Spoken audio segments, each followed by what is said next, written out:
हुआ, किसकी अध्यक्षता में हुआ, किस जगह हुआ, पूरे डिटेलिंग के साथ है। तो भारतीय राष्ट्रीय कांग्रेस का पहले अध्यक्ष कौन थे? वोमेश चंद्र बनर्जी थे। कौन थे? वोमेश चंद्र। कांग्रेस का पहला अधिवेशन मुंबई दिसंबर 1885 में आयोजित किया गया। कहाँ किया गया था? 1885 में मुंबई में किया गया था। महात्मा गांधी ने 1924 के कांग्रेस बेलग्राम अधिवेशन में एक ही में लिए थे, 1924 में बेलग्राम में लिए थे। कांग्रेस की पहली महिला अध्यक्ष श्रीमती एनी बेसेंट थी। कांग्रेस की पहले अगर भारतीय पूछ दे तो श्रीमती सरोजिनी नायडू हो जाएगी। कांग्रेस के अध्यक्ष बनने वाले पहले अंग्रेज थे जॉर्ज यूले, और पहले मुस्लिम अध्यक्ष थे बदरुद्दीन तैयब जी। भारत की आज़ादी के समय कांग्रेस के अध्यक्ष कौन थे? अध्यक्ष थे आचार्य जेपी कृपलानी। ठीक है, ये तो है। उसके बाद देखिए, ये पहला अधिवेशन जो हुआ है इसके बारे में देखिए। ये पहला अधिवेशन है। पहला अधिवेशन कब हुआ? 1850 में। भारतीय राष्ट्रीय कांग्रेस के संस्थापक थे एलन एक्टोवियो ह्यूम, स्कॉटलैंड के थे। A.O. हुम के नाम से इनको जानते हैं, स्कॉटलैंड के थे। प्रथम अधिवेशन मुंबई में 1885 में हुआ था। अध्यक्ष थे वोमेश चंद्र बनर्जी। कौन थे? वोमेश चंद्र। उसके बाद है लॉर्ड डफरिन, उस समय का वायसराय था। दादा भाई नौरोजी के सुझाव पर इसका नाम भारतीय राष्ट्रीय कांग्रेस पड़ा। दादा भाई के नौरोजी के सुझाव पर भारतीय राष्ट्रीय संघ से इनका नाम राष्ट्रीय कांग्रेस पड़ा। कुल प्रतिनिधि थे 72। ठीक है, ये पहला अधिवेशन का है। उसके बाद देखिए, पहले यह अधिवेशन पुणे में आयोजित होने वाला था, लेकिन वहां प्लेग फैलने के कारण मुंबई के गोकुल दास तेजपाल संस्कृति विद्यालय में हुआ था। सुरेंद्र नाथ बनर्जी प्रथम अधिवेशन में शामिल नहीं हुए क्योंकि कलकत्ता इंडियन एसोसिएशन के दूसरे नेशनल कॉन्फ्रेंस के अध्यक्ष कर रहे थे। क्यों नहीं हुए? क्योंकि कलकत्ता के दूसरे कांग्रेस के इस प्रथम अधिवेशन में कुल प्रतिनिधि शामिल कितने हुए थे? 72 हुए थे, जिन्हें मुंबई प्रेसिडेंसी से 38 थे, मद्रास से 21 थे, बंगाल से 3 थे, उत्तर प्रदेश से 7 तथा पंजाब से 3 थे। जब दूसरा अधिवेशन हुआ था कलकत्ता में हुआ था 1886 में, अध्यक्ष थे दादा भाई नौरोजी। सुरेंद्र नाथ बनर्जी से मिलकर नेशनल कॉन्फ्रेंस से विलय कर दिया गया। सुरेंद्र नाथ बनर्जी से मिलकर national conference Congress standing committee गठन। कुल प्रतिनिधि कितने थे? 434। डफरिन ने कांग्रेस सदस्यों को गॉर्डन पार्टी दी थी। किसने दी थी? डफरिन ने। इन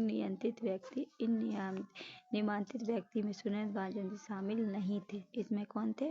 सुरेंद्र नहीं थे। दादा भाई नौरोजी भारतीय राष्ट्रीय कांग्रेस के 3 बार अध्यक्ष बने। कितने बार? ये है दादा भाई नौरोजी, इनको ग्रैंड ओल्ड मैन के नाम से भी जाना था। 3 बार बने थे। कब? 1896, 1893 और 1906। 1906 में कहाँ? बंगाल में बने थे। तीसरा अधिवेशन हुआ था मद्रास में 1887 में। अध्यक्ष थे बदरुद्दीन तैयब जी। प्रथम थे मुस्लिम अध्यक्ष। कांग्रेस बनने का नारा क्या नाम दिए थे? कांग्रेस ही बनने। यह पहला सम्मेलन था जिसके कार्य का संचालन भारत प्रतिनिधियों की एक कमेटी हाथों में सौंप दिया गया। यह आगे चल के विषय निर्धारणी समिति कहलाई। क्या कहलाई? फिर कांग्रेस के इतिहास में यह पहला अवसर था जबकि आम जनता से कांग्रेस शामिल होने के लिए सरकारी अधिकारियों की आलोचना की। इस सम्मेलन में भारतीय भाषाओं की भाषण हुई थी। ठीक है, इस सम्मेलन में भारतीय भाषाओं पे। तंजौर में म्यूनिसिपल कमिश्नर मिक्युनासी ने तमिल भाषण किया था। इस अधिवेशन में आर्स एक्ट के खिलाफ प्रस्ताव ह्यूम के विरोध बावजूद पास हुआ था। डफरिन ने पहली बार कांग्रेस की आलोचना की थी। रनाडे ने इस समय कांग्रेस मंच में सोशल कॉन्फ्रेंस का आयोजन किया था। चौथा अधिवेशन कब हुआ था? 1829 दिसंबर 1888 में। स्थान कहाँ था? इलाहाबाद में। अध्यक्ष थे पहले ये थे अंग्रेज थे जॉर्ज यूल। प्रमुख बात है, प्रथम बार लाला लाजपत राय इस अधिवेशन में शामिल हुए थे। किसमें? चौथे में। हिंदी में भाषण दिया था। कौन सी में भाषण दिया था? हिंदी में। गवर्नर कॉलविन ने इस अधिवेशन का विरोध किया। अधिवेशन हेतु स्थल उपलब्ध नहीं होने पर राजा दरभंगा ने इलाहाबाद से लोधर काउंसिल खरीदकर कांग्रेस को दिया। कौन? राजा दरभंगा ने। सैयद अहमद खां और बनारस के राजा सितारे हिंद ने इसका विरोध किया। किसने किया था? सैयद अहमद खां और बनारस के। यूनाइटेड इंडिया पेट्रोइट एसोसिएशन की स्थापना सैयद अहमद ने। किसने की थी? सैयद अहमद ने। लॉर्ड डफरिन कांग्रेस को कहा कि यह जनता के उस वर्ग की प्रतिनिधित्व करती है जिसकी संख्या सूक्ष्म है। बिपिन चंद्र पाल कांग्रेस की याचना की संस्था का या कांग्रेस की को याचना की संस्था किसने कहा था? बिपिन चंद्र पाल ने कहा था। अश्विन कुमार दत्त ने कहा 3 दिनों का तमाशा है। पूछता है कि 3 दिन का तमाशा किसने कहा था? अश्विन कुमार दत्त। पांचवा अधिवेशन 1889 में कहाँ हुआ था? मुंबई में। पहला भी मुंबई में और पांचवा भी मुंबई में। अध्यक्ष कौन थे? विलियम वेडबर्न थे। इसमें 21 वर्षीय मताधिकार पारित किया गया था। 21 वर्षीय मताधिकार। कांग्रेस ने लंदन में अपनी एक संस्था ब्रिटिश इंडिया कमेटी का गठन किया। समिति के मुख्य इंडियन संपादक विलियम डिग्बी। प्रमुख बात, इस अधिवेशन में पहली बार महिलाओं ने भाग लिया। पूछता है कि महिलाओं ने पहली बार किस अधिवेशन में भाग लिया था? तो पांचवा अधिवेशन कहाँ हुआ था? मुंबई में। कब हुआ था? 1889 में। इसके बाद है 9वां अधिवेशन लाहौर में 1893 में। अध्यक्ष कौन थे? दादा भाई नौरोजी। इस अधिवेशन में सिविल सेवा परीक्षा भारत में कराने की मांग की गई थी। किस अधिवेशन में सिविल शिक्षा को? तो 9वां अधिवेशन में। 12वां अधिवेशन कलकत्ता में 1896 में हुई थी।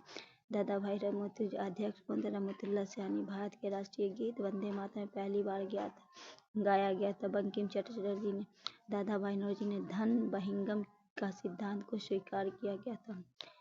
ठीक है। इसके बाद है 17वां अधिवेशन कहाँ हुआ था? कलकत्ता 1901 में। अध्यक्ष कौन थे? दिनासा बाचा। महात्मा गांधी ने पहली बार इस अधिवेशन में हिस्सा बने थे। 20वां अधिवेशन मुंबई 1904 में। अध्यक्ष सर हेनरी कॉटन थे। मोहम्मद अली जिन्ना ने पहली बार भाग लिया था। पहली बार भाग कब लिया था? 17वां अधिवेशन में। 21वां अधिवेशन वाराणसी 1905 में। अध्यक्ष गोपाल कृष्ण गोखले। स्वदेशी आंदोलन के समर्थन देने के बाद यह बंगाल विभाजन के विरोध चला गया। विपक्ष के नेता की उपाधि गोखले को। उसके बाद है 22वां अधिवेशन कलकत्ता 1906 में। अध्यक्ष दादा भाई नौरोजी जिन्ना। इस अधिवेशन में दादा भाई नौरोजी के सचिव के रूप में शामिल हुए। कांग्रेस के मंच में पहली बार स्वराज का प्रयोग किया गया। किसके द्वारा? दादा भाई नौरोजी के द्वारा। 23वां अधिवेशन सूरत में। अध्यक्ष रास बिहारी घोष। प्रमुख बात, इस अधिवेशन में पहले नागपुर में होने वाला था। कांग्रेस के विभाजन हो गया तथा यहाँ नरम दल तथा गरम दल बट गया। इस कारण से सूरत अधिवेशन की कार्यवाही पूरी नहीं हो सकी। अतः इस अधिवेशन में मद्रास के पुनः आयोजित किया गया। कांग्रेस के विभाजन के बाद नरम पंथियों कांग्रेस के प्रभुत्व स्थापित हो गया।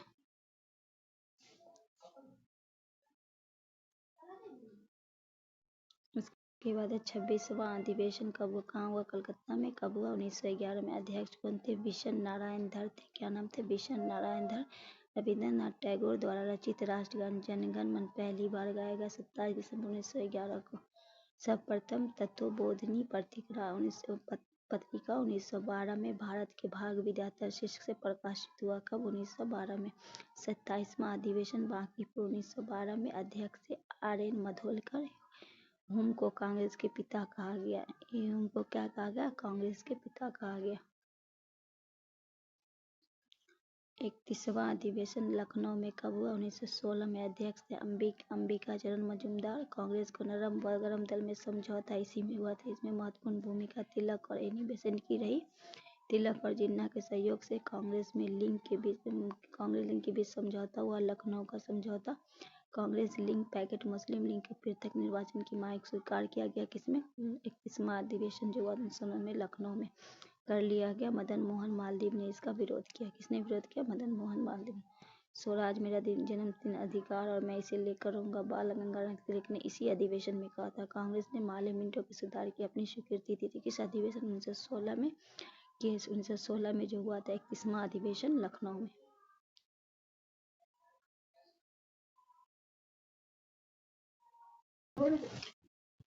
32वां अधिवेशन जो हुआ था वो कहाँ हुआ था? तो कलकत्ता में हुआ था। 32वां अधिवेशन हुआ था कलकत्ता में। कब हुआ था? 1917 में। अध्यक्ष कौन थे? एनी बेसेंट प्रथम विदेशी महिला अध्यक्ष बनी थी। प्रथम महिला अध्यक्ष भी थी और प्रथम विदेशी महिला थी। ये 32वां अधिवेशन जो कलकत्ता अधिवेशन हुआ था। सर्वप्रथम तिरंगे झंडे को कांग्रेस ने अपनाया था। सर्वप्रथम तिरंगे झंडे को किसने अपनाया था? कांग्रेस ने। 33वां अधिवेशन दिल्ली में हुआ था 1918 में। अध्यक्ष कौन थे? मदन मोहन मालवीय। प्रमुख बातें, इस अधिवेशन में सर्वप्रथम मौलिक अधिकारों की मांग की गई थी। मौलिक अधिकारों की सर्वप्रथम जो मांग की गई थी किस अधिवेशन में? दिल्ली अधिवेशन जो हुआ था 33वां 1918 में। बढ़ते हैं नेक्स्ट। तो इस अधिवेशन में अध्यक्ष बाल गंगाधर तिलक को चुना गया था। वेलेनटाइल सिरोल ने तिलक को भारतीय अशांतिजनक को किसको कहा जाता है? बाल गंगाधर तिलक को किसने कहा था? वेलेनाइल सिरोल ने कहा था। मैक्स मूलर ने तिलक को सजा सुनाए जाने के पश्चात 17 फरवरी 1998 में प्री कैंसिल के सदस्य सन जॉन लुबाक ने एक पत्र में दया की वकालत करते हुए कि संस्कृत के एक विद्वान के रूप में तिलक ने मेरी दिलचस्पी है। केसरी में प्रकाशित लेख होने के आधार पर तिलक को राजद्रोह का मुकदमा चला। कब चला? 1908 से 6 वर्ष के कारावास चला। केसरी में प्रकाशित लेखक के आधार पर तिलक पर क्या चला? राजद्रोह का मुकदमा चलाया गया 1908 में। 6 वर्ष का यह सजा था। मांडले जेल बर्मा में इन्होंने गीता रहस्य नामक पुस्तक लिखी। कहाँ लिखे थे? मांडले जेल में लिखी थी गीता रहस्य। महाराष्ट्र के गणपति पर्व का श्री गणेश बाल गंगाधर तिलक ने किया था। महाराष्ट्र में गणपति पर्व का किसके द्वारा किया गया था? बाल गंगाधर तिलक के द्वारा। 35वां अधिवेशन नागपुर में हुआ था वर्ष 26 से 31 दिसंबर 1920। अध्यक्ष कौन थे? वीर राघाचारी। प्रमुख बात की इस अधिवेशन में कांग्रेस संविधान संशोधन किया गया तथा कहा गया कि 25 पैसे चंदा देकर कोई भी 21 वर्ष के व्यक्ति कांग्रेस के सदस्य बन सकता है। इस अधिवेशन में जो है संशोधन किया गया कि जब कहा गया कि 25 पैसे चंदा देकर 21 वर्ष का कोई भी व्यक्ति सदस्य बन सकता है। इस अधिवेशन में देश की पहली बार भाषाई आधार पर प्रांतों का विभाजित किया गया। किस अधिवेशन में? 35वां अधिवेशन नागपुर में। तथा हिंदी को संपर्क भाषा के रूप में इस्तेमाल करने को जोर दिया गया। इस अधिवेशन में पहली बार कांग्रेस ने रियासतों की प्रति अपनाई और की घोषणा की। नागपुर अधिवेशन में असहयोग आंदोलन का प्रस्ताव पारित हुआ। असहयोग आंदोलन का जो प्रस्ताव पारित हुआ था कहाँ? नागपुर अधिवेशन में। उसके बाद है 1920 ईस्वी में कोलकाता में लाला लाजपत राय की अध्यक्षता में कांग्रेस के विशेष अधिवेशन हुआ। इसे असहयोग का प्रस्ताव स्वीकार किया गया। 36वां अधिवेशन अहमदाबाद 1921 में हुआ। अध्यक्ष चित्तरंजन दास, लेकिन जेल में होने के कारण अध्यक्षता कौन किए थे? हकीम अजमल खान ने किया था। चित्तरंजन दास को भाषण सरोजिनी नायडू ने पढ़ा था। चित्तरंजन दास द्वारा जो भाषण लिखा गया था उसको सरोजिनी नायडू ने पढ़ा था। बात आती है 37वां अधिवेशन जो गया में 1922 में हुआ था। अध्यक्ष चित्तरंजन दास स्वराज पार्टी की स्थापना की है। तो 1923 में होने वाले चुनाव में भागीदारी की बात की गई जिसमें कांग्रेस ने खारिज कर दिया। चित्तरंजन दास ने इस्तीफा दे दिया। ठीक है। उसके बाद है विशेष अधिवेशन दिल्ली में। अबुल कलाम आजाद ने सबसे कम उम्र में अध्यक्ष हुए। सबसे कम उम्र के पुरुष अध्यक्ष कौन बने थे? अबुल कलाम आजाद थे। 39वां अधिवेशन बेलगांव 1924 में अध्यक्ष महात्मा गांधी एकमात्र अधिवेशन के अध्यक्ष बने थे। कांग्रेस में मुस्लिम लीग को अलग हो गए। गांधीदास पैक्ट की स्वीकृति इसी अधिवेशन में। 40वां अधिवेशन कानपुर 1925 में अध्यक्ष थी सरोजिनी नायडू। प्रथम भारतीय महिला अध्यक्ष थी। हिंदी में राष्ट्रीय भाषा के रूप में प्रयोग की थी। हिंदी को राष्ट्रभाषा के रूप में किसने प्रयोग किया था? सरोजिनी नायडू। 40वां अधिवेशन कब हुआ? कहाँ हुआ था? कानपुर में 1925 में। पुनः स्वराज हजरत मोहानी का प्रस्ताव किंतु पारित नहीं हो सका। पुनः स्वराज का जो हजरत मोहानी ने प्रस्ताव किया था पर यह पारित नहीं हो सका। सरोजिनी नायडू ने प्रथम बार लखनऊ अधिवेशन 1916 में हिस्सा लिया था। पहली बार 1916 में इन्होंने हिस्सा लिया था। 41वां अधिवेशन गुवाहाटी में 1926 में। अध्यक्ष कौन थे? एम श्रीनिवास आर्य। कांग्रेस नेता खादी पहनना अनिवार्य कर दिया। इसमें कांग्रेस नेता को जो है खादी पहनना अनिवार्य कर दिया गया था। नेक्स्ट है 44वां अधिवेशन कहाँ हुआ था? लाहौर में 1929 में। अध्यक्ष जवाहरलाल नेहरू। पुनः स्वराज का प्रस्ताव पारित किया गया था 31 दिसंबर 1926 को। 1930 में कांग्रेस का कोई अधिवेशन नहीं हुआ था। 1930 में कांग्रेस का कोई अधिवेशन नहीं हुआ था। 1929 में लाहौर में हुआ था। 26 जनवरी 1930 को पुनः स्वाधीनता दिवस मनाया गया इसी अधिवेशन में। पहला 45वां अधिवेशन कराची में हुआ था 1931 में। अध्यक्ष कौन थे? सरदार वल्लभ भाई पटेल। मूल अधिकारों की मांग की शामिल प्रस्ताव बनाया गया था। जवाहरलाल नेहरू ने आर्थिक नीति के संबंध में एक प्रस्ताव रखा था। गांधी जी को प्रतिनिधित्व के रूप में गोलमेज सम्मेलन के लिए नामित किया गया। गांधी इवनिंग समझा के स्वीकृत किस अधिवेशन में? 45वां अधिवेशन कराची 1931 में। 48वां अधिवेशन कहा हुआ था? मुंबई में 1934 में। अध्यक्ष कौन थे? राजेंद्र प्रसाद थे। अखिल भारतीय खादी ग्रामोद्योग की स्थापना। अध्यक्ष महात्मा गांधी। मंत्री कौन थे? श्री कृष्णदास। अखिल भारतीय चरखा संघ की स्थापना अध्यक्ष थे महात्मा गांधी। तब किसमें हुआ था? 48वां जो हुआ था मुंबई में। मंत्री बने थे कौन? जवाहरलाल नेहरू। यह अधिवेशन कांग्रेस में स्वर्ण जयंती के रूप में मनाया गया। कौन सा अधिवेशन? 48वां अधिवेशन जो है कांग्रेस में स्वर्ण जयंती के रूप में मनाया जाता है। कांग्रेस के सोशलिस्ट पार्टी अध्यक्ष 1934 में जयप्रकाश नारायण और आचार्य नरेंद्र देव। 1935 में कांग्रेस का कोई अधिवेशन नहीं हुआ था। इसमें भी नहीं हुआ था, 35 में भी नहीं हुआ था। 49वां अधिवेशन लखनऊ 1936 में हुआ था। अध्यक्ष बने जवाहरलाल नेहरू। कांग्रेस पार्लियामेंट बोर्ड की स्थापना। कांग्रेस के अध्यक्ष समाजवादी निर्धारित किया गया। 50वां अधिवेशन कहाँ हुआ था? फैजपुर बंगाल 1937 में। अध्यक्ष बने थे जवाहरलाल नेहरू। पहली बार कांग्रेस का अधिवेशन एक गाँव में हुआ था। पहली बार पूछेगा कौन सा अधिवेशन गाँव में हुआ था? तो फैजपुर में हुआ था 50वां अधिवेशन 1937 में। एक 13 सूत्रीय स्थायी कृषि कार्यक्रम की घोषित किया गया था। 51वां अधिवेशन हरिपुरा में हुआ था। अध्यक्ष सुभाष चंद्र बोस। प्रमुख बात है राष्ट्रीय योजना समिति नेहरू। राष्ट्रीय शिक्षा हेतु अखिल बोर्ड रोमन लिपि लागू करने की वकालत बोस ने की थी। इस अधिवेशन में 51वां अधिवेशन में राजबारों को शामिल किया गया था।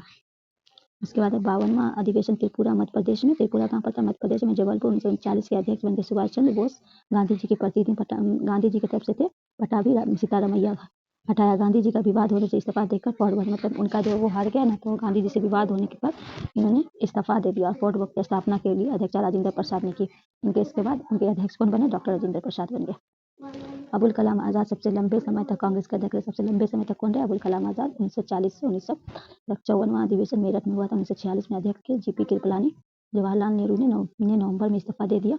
अतः कृपलानी अध्यक्ष बने। स्वतंत्रता प्राप्ति तक कृपलानी ही कांग्रेस का स्वतंत्रता प्राप्त होने तक कौन रहा? जेपी कृपलानी। नवंबर 1947 में इस्तीफा दिया तो डॉक्टर राजेंद्र को अध्यक्ष बनाया गया। जेपी कृपलानी के बाद डॉक्टर राजेंद्र प्रसाद को। जयपुर में अध्यक्ष थे पिटाराम मसैया। वंदे मातरम राष्ट्रगान के साथ कार्यवाही शुरू किया गया था। दोस्तों, ये वीडियो को हम यहीं खत्म करते हैं, फिर मिलते हैं नेक्स्ट वीडियो में नेक्स्ट टॉपिक के साथ। तब तक के लिए दीजिए इजाज़त। अल्लाह हाफिज़।